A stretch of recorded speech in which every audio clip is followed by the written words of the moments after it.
Welcome back to Pakistani princess reaction channel. उम्मीद होगा सब ठीक ठाक हैं, खुश होंगे, बाद होंगे, सेफ होंगे, खरीद होंगे। भाई बड़ी अमेजिंग वीडियो आपकी लेकर आ चुके हैं कि पाकिस्तान में डेमोक्रेसी बहुत ज्यादा डाउन हो चुकी है और पाकिस्तान में जो डॉलर है बहुत ज्यादा हो चुका है। पाकिस्तान की जो रुपए की वैल्यू बहुत ज्यादा डाउन हो चुकी है, बहुत ज्यादा नीचे आ चुकी है और एशिया में बहुत सारी बातें आई है। पाकिस्तान कुरला है, ये कुछ नहीं कर सकता, वाकई में एक ऐसी ही बात है। बट आपने चाले कहने तक जरूर हमारे चैनल पे न्यू हमारे चैनल को लाइक कर दें। आपसे रिक्वेस्ट है बेल आइकन लाजमी प्रेस किया करें और आपसे एक और रिक्वेस्ट भी, हमारे छोटे जो फैन का हिस्सा बन जाए। टाइम वेस्ट नहीं करते, कौन स्टार्ट करते हैं? 3 2 1 and start.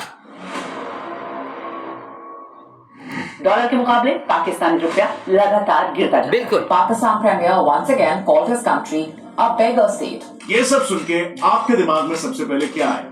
Of course, our problematic neighbor Pakistan, right? Pakistan जो आज billions and billions of dollars की डेट में डूबा हुआ है, जिसमें ये कहता है कि दुनिया के सबसे डेंजरस देशों में से एक है। पाकिस्तान एक ऐसा देश जो इतना पॉलिटिकली अनस्टेबल है कि आज तक उसका एक भी प्राइम मिनिस्टर अपना पूरा टर्म पूरा नहीं कर पाया है। एंड गरीबी यहाँ इतनी है कि पाकिस्तान के प्रधानमंत्री खुद ये कहते हैं कि जब भी हम किसी कंट्री से बात करने जाते हैं, वो ये समझते हैं कि हम यहाँ पर भीख मांगने आए हैं। लानत है पाकिस्तानी ऊपर, बात जो करते हैं ना शर्म आ जाती है। पाकिस्तान की आज की स्थिति है जो देखकर बुरा तो लगता है, क्योंकि हमें अपने भाई जैसा ही फील होता है। हमारे बिछड़े हुए भाई है जो इस सिचुएशन में आज हम के हैं। लेकिन डू यू नो, एक टाइम ऐसा भी था जब यही देश सुपर पावर बनने की दौड़ में था।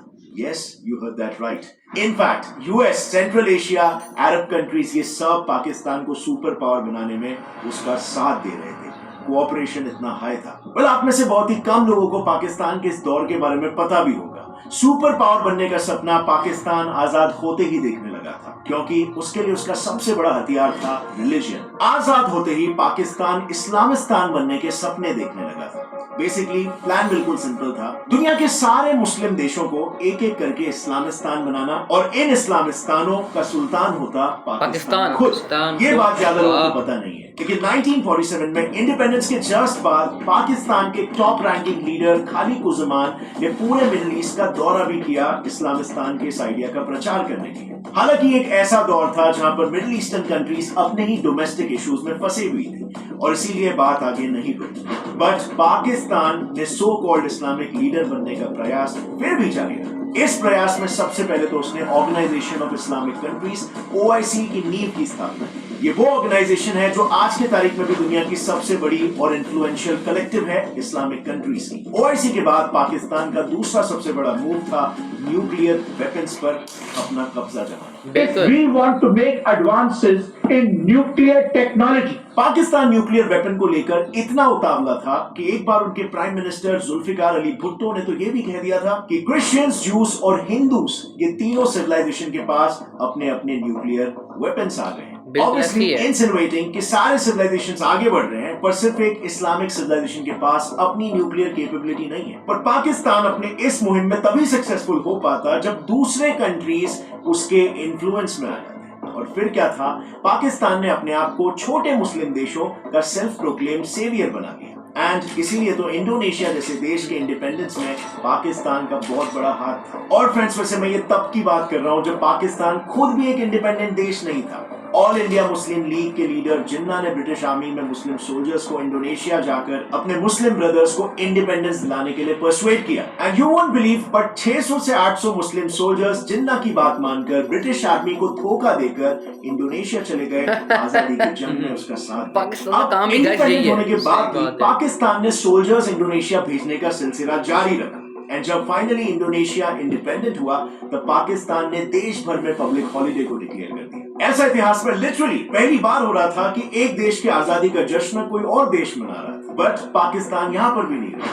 पाकिस्तान ने तो Libya, Tunisia, Morocco, Algeria, Somalia, Eritrea जैसे दूसरे छोटे मुस्लिम देशों की इंडिपेंडेंस की भी बात UNSC में उठाई। लेकिन वो कहावत है ना, हाथी के दिखाने के दांत अलग और खाने के दांत कुछ अलग। बस पाकिस्तान का भी केस कुछ ऐसा ही था, क्योंकि पाकिस्तान का रिलीजियस सुप्रीमेसी पाने का असली डर्टी गेम तो कहीं और ही चल रहा था। It was in central Asia. अब ये गेम चलो अलग है, लेकिन पाकिस्तान खुद अपने लोगों को गेम खेलने से रोक रहा है। पाकिस्तान का रिलीजियस डर्टी गेम तो कहीं और चल रहा था। and it was Central Asia. 1984 में पाकिस्तानी इंटेलिजेंस ने कुरान के 5000 कॉपीज को इलीगली यूएसएसआर के सदर्न बॉर्डर्स के थ्रू स्मगल किया।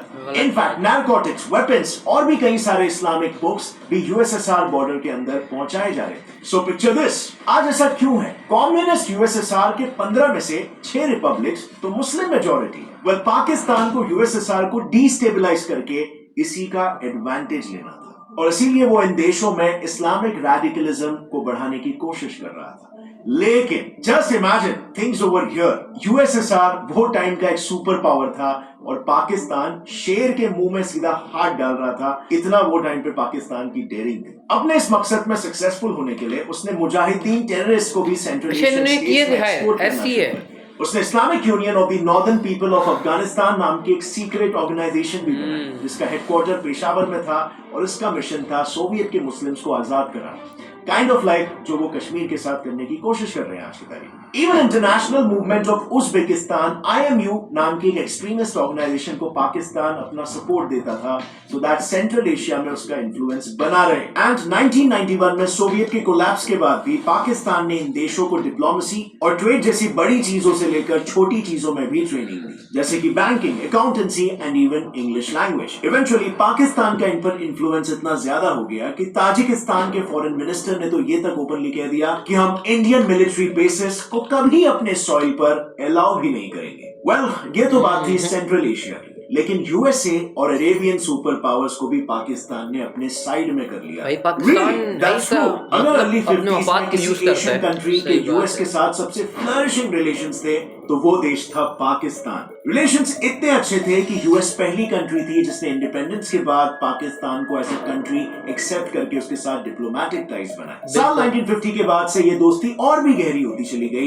पाकिस्तान के आजाद होते ही यूएस प्रेसिडेंट हैरी ट्रूमन ने पाकिस्तानी पीएम लियाकत अली खान को यूएसए बुलाया। इस मुलाकात के दौरान ट्रूमन ने खान से पाकिस्तान में CIA बेस बनाने की मांग की, जिसे खान ने टाल दिया। लेकिन ये मुलाकात पाकिस्तान के लिए काफी ज्यादा फायदेमंद साबित हुई, क्योंकि यूएसए और पाकिस्तान ने mutual defence assistance agreement sign किया, जिसके तहत कई पाकिस्तानी सोल्जर्स को यूएसए ट्रेन करने वाला था और यूएसए ने military assistance advisory group MAG को रावलपिंडी में एस्टैब्लिश कर दिया। और इस मुलाकात के बाद अगले 4 सालों तक कई टॉप पाकिस्तानी ऑफिशियल्स यूएसए गए और हेवी यूएस एड्स पाकिस्तान को मिलते रहे। पाकिस्तान ने तो यूएस आर्मी को अपना पेशावर एयर स्टेशन लीज पर भी दे दिया ताकि वो वहां से रशिया पर नजर रख सके। इस दोस्ती से खुश होकर 1960s में यूएसए ने पाकिस्तानी पीएम आयूब खान को बुलाकर उनका कुछ ऐसा बहुत ही शानदार स्वागत किया। ऐसी है।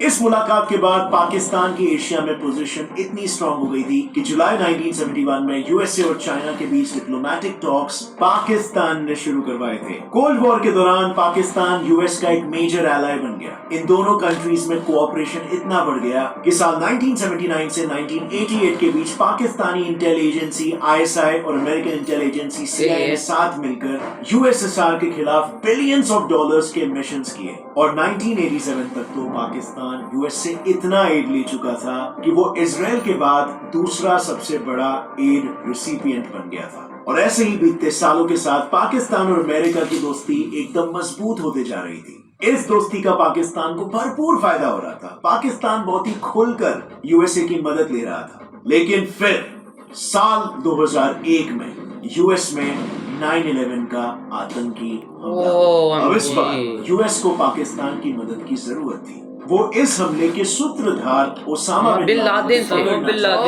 गद्दारी पाकिस्तान ने की है। मदद करने में पाकिस्तान जुट गया। शुरू में पाकिस्तान ने तालिबान और अलकायदा के मेंबर्स के साथ बात करके ओसामा को हैंडओवर करने की डील करने की कोशिश की, लेकिन इस नेगोशिएशन के फेल होने के बाद पाकिस्तान ने अपने सारे एयर बेसेस को यूएस फोर्सेस के लिए ओपन कर दिया ताकि वो अलकायदा पर हमला कर सके। इस इतनी बड़ी मदद के बदले यूएस ने पाकिस्तान पर लगाए सारे पुराने सैंक्शंस हटा दिए और 2003 में तो इस मदद के बदले यूएसए ने पाकिस्तान को दिए लोन्स में से $1 बिलियन ऐसे ही माफ कर दिए यार। पाकिस्तान डिडंट स्टॉप देयर, क्योंकि मिडिल ईस्ट रीजन में भी पाकिस्तान की बहुत अच्छी पकड़ थी, या यूं भी कहा जा सकता है कि पूरा रीजन पाकिस्तान के स्ट्रॉन्ग इन्फ्लुएंस में था। इस पूरे मिडिल ईस्ट में एक एक कंट्री का पाकिस्तान मदद कर रहा था। जैसे कि यूएई 1968 में आजादी के तुरंत बाद यूएई के राजा ने पाकिस्तान से उनके आर्मी को ट्रेनिंग देने की मदद मांगी, जिसके बाद अगले कुछ सालों तक पाकिस्तानी सोल्जर्स ने यूएई आर्मी को कमांड किया और यूएई आर्मर ट्रेनिंग स्कूल में ट्रेन किया। इनफैक्ट पाकिस्तान के एयर कमोडोर सादरुद्दीन यूएई एयरफोर्स के पहले एयर स्टाफ चीफ बने। अगले 10 सालों तक पाकिस्तान यूएई का स्मॉल आर्म्स सप्लायर रहा और यूएई की तरह ही सऊदी अरेबिया में भी पाकिस्तान का इंपॉर्टेंट रोल रहा। सऊदी के रॉयल एयरफोर्स को खड़ा करने में पाकिस्तान का सबसे बड़ा हाथ था, इतना बड़ा कि सऊदी को अपना पहला जेट पाकिस्तानी सपोर्ट की वजह से मिला था। इनके सऊदी के साथ इतने अच्छे रिलेशंस हो गए थे कि 1998 न्यूक्लियर टेस्ट के वर्ल्ड सैंक्शंस के बाद सऊदी ने पाकिस्तान को डेली के 50,000 बैरल ऑयल फ्री सप्लाई किए।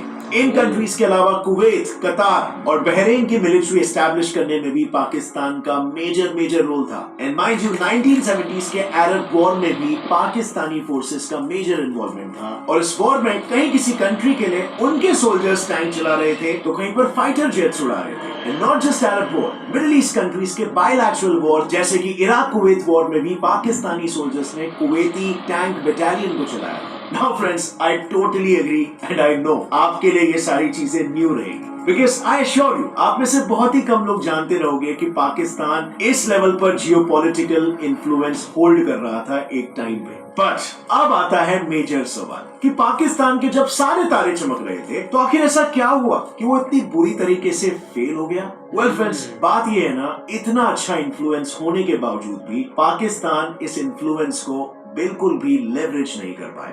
यूएसए, जो कि पाकिस्तान का सबसे बड़ा सपोर्टर हुआ करता था, उसने उसके साथ इतने अच्छे रिलेशंस को खुद डिस्ट्रॉय करके अपने पतन की शुरुआत कर दी। और ये शुरू हुआ 2008 में तालिबान और अलकायदा के साथ अच्छे रिलेशंस मेंटेन करने की होड़ में पाकिस्तान ने इंपॉर्टेंट यूएस मिलिट्री ऑपरेशंस को लीक करना शुरू कर दिया, जिसके रिटेलिएशन में अमेरिकन आर्मी ने 12 पाकिस्तानी सोल्जर्स और 8 तालिबानी सोल्जर्स को एयर स्ट्राइक में मार गिराया। अब अमेरिका के लिए ये एक विश्वासघात की तरह था, एक उस देश से जिसके टुकड़ों पर ही तो वो पल रहा था। लेकिन 2011 में तो पाकिस्तान ने सारी हदें पार कर दी, क्योंकि उन्होंने 9/11 के मास्टरमाइंड बिन लादेन को अपने ही देश में छुपा कर रखा, हर जगह ढूंढ रहा था। इस इंसिडेंट के बाद पाकिस्तान और यूएस के रिलेशंस काफी खराब होते गए। इन इतने अच्छे रिलेशंस को मेंटेन करने की जगह पाकिस्तान बस कश्मीर में इंसर्जेंसीज और टेररिस्ट अटैक्स करवाने में लगा रहा, जिसके लिए उसने बायलैटरल रिलेशंस को इंपॉर्टेंस देने की जगह पर टेरर ऑर्गेनाइजेशंस को इंपॉर्टेंस दिया। सऊदी रिलेशंस में भी पाकिस्तान ने अपना यही स्टैंड अपनाया।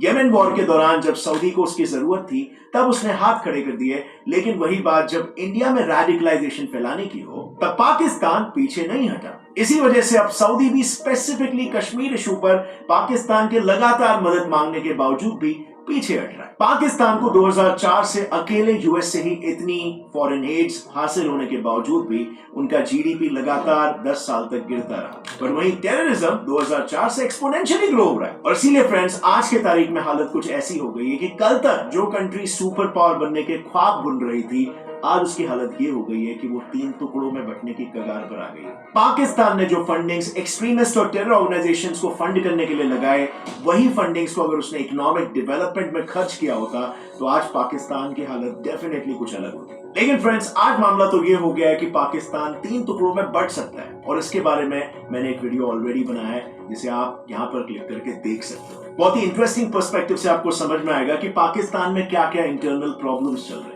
और अगर आपको इस वीडियो से कुछ भी नया सीखने मिला, एक लाइक जरूर ठोकना। यहाँ वीडियो एंड करते हैं भाई। साहब ने वीडियो वॉच कर देखा है कि पाकिस्तान एक गद्दार निकला है। कैसे गद्दार निकला है कि अमेरिका के साथ पाकिस्तान के ताल्लुकात बहुत ज़्यादा अच्छे थे। अच्छा, इन्होंने एक मुआहदा किया था कि हम अपना उसामा बिन लादेन को हम आपको देंगे, बट वो उन्होंने मुआहदा तोड़ दिया। फिर इनको पे कर्ज था 1 मिलियन का, वही अमेरिका ने इन पे छोड़ दिया। 1 बिलियन की बात मैं कर रहा हूँ कि उन्होंने वो भी इनको माफ कर दिया। अच्छा, पाकिस्तान क्या मांगता था? भारत से कश्मीर मांगता था, बट इन्हें साजिश क्या चली पाकिस्तान ने कि भारत को हासिल करने के लिए कुछ जो जम्मू कश्मीर हासिल करने के लिए किसका साथ दिया? अमेरिका का लिया, चीन का लिया, कुवैत का लिया, ईरान का लिया, अफगानिस्तान का लिया, बट वही फिर इन्होंने क्या हायर किए? दहशतगर्द हायर किए, बट पाकिस्तान को ऐसा नहीं करना चाहिए था। फिर इनकी शायद अपने जो गवर्नमेंट है, जो इनके हुक्मरान थे शहबाज शरीफ, वो कहते हैं वहाँ पर सुबह क्या है शाम का नहीं है और भीख मांगते हैं। अब भाई तुम पे लानत है यार, ये गलत करते हैं, साफ सी बात है। इन्होंने गद्दारी की है तो बाद में यही सिला मिला है इनको, बिल्कुल ऐसी है सिला इनको ऐसे इससे बदतर मिलना चाहिए, बस हमें यहाँ से निकाल दो, इनको ही मिलना चाहिए। भाई ये गलत कर रहे हैं क्योंकि इन्होंने 2011 में हद ही पार कर दी कि ओसामा बिन लादेन को जो ये सब ढूंढने में थक गया था, इतना बड़ा ममालिक, उसको पता नहीं कि पाकिस्तान को क्या हालत कर सकता है। बिल्कुल उनका दुश्मन ने अपने मुल्क में छुपा के रखा जो उनको पता भी नहीं था। अच्छा, मिलाने वाला कौन था? पाकिस्तान। छुपाने वाला कौन था गाइस? पाकिस्तान था यार। मतलब ये सारी चीजों में इन्होंने गलत काम किए, गद्दारी की है।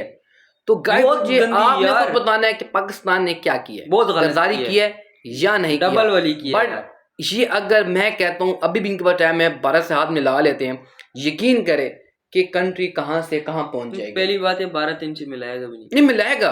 क्यों मिलाएगा? कि उनको चीज जरूरत है। ये दोनों भाई हैं आपस में, हकीकत में दोनों एक भाई हैं, मतलब कि बहन भाई हैं, बट बहन कहती है मैंने बहन है, वो भाई है, भाई वो आते ही नहीं चाहते। तो मुझे आप गाइस खुद बताएं यार, पाकिस्तान को ऐसा नहीं करना चाहिए था। कॉफी में डेमोक्रेसी बात हुई है, डॉलर अप हुआ, पाकिस्तान के 1 रुपया डाउन होता गया, फिर इनकी कुछ जीडीपी बहुत सी गिर गई। अगर जीडीपी अपने ऊपर लगाते 10 साल इनकी जीडीपी बढ़ी थी, 10 साल इनकी जीडीपी अगर यही अब आर्मी अवाम पे लगाती तो आई होप पता नहीं पाकिस्तान का आज क्या सही बात है।